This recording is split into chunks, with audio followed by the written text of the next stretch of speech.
While the current agreement effectively blocks the development of clean coal in America, which it does, and the mines are starting to open up. We're having a big opening in 2 weeks. Pennsylvania, Ohio, West Virginia, so many places. A big opening of a brand new mine. It's unheard of. For many, many years, that hasn't happened. They asked me if I'd go. I'm going to try. China will be allowed to build hundreds of additional coal plants.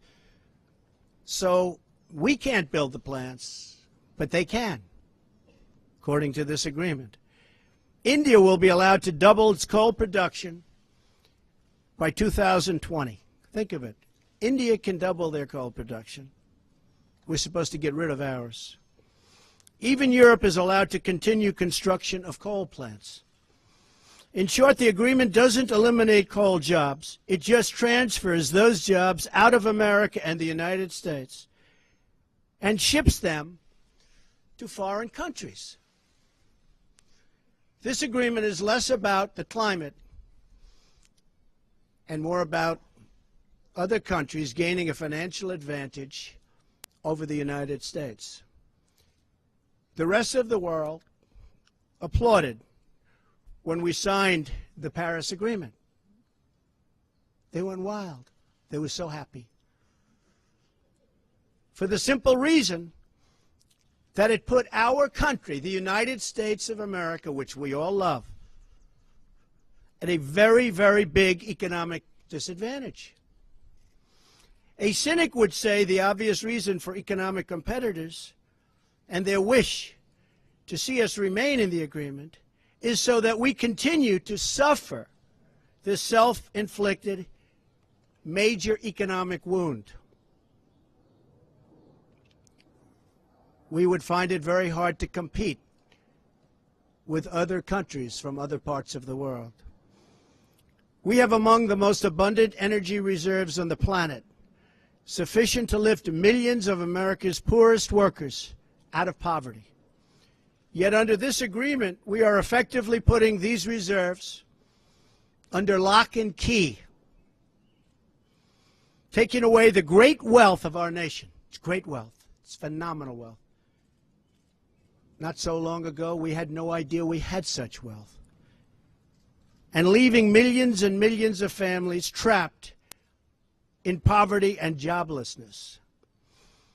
The agreement is a massive redistribution of United States wealth to other countries. At 1% growth, renewable sources of energy can meet some of our domestic demand. But at 3 or 4% growth, which I expect, we need all forms of available American energy, or our country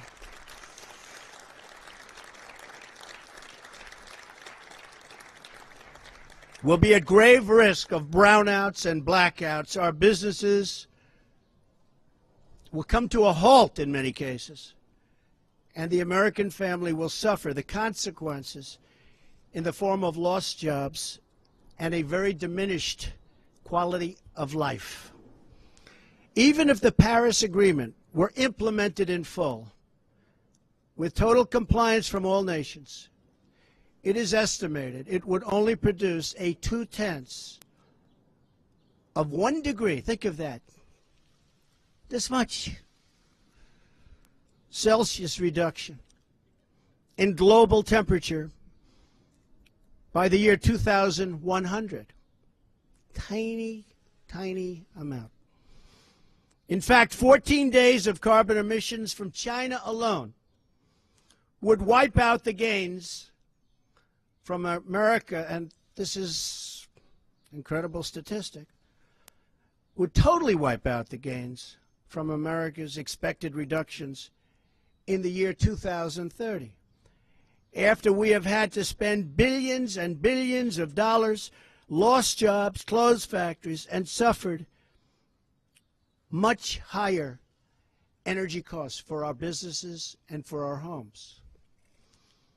As the Wall Street Journal wrote this morning, The reality is that withdrawing is in America's economic interest and won't matter much to the climate.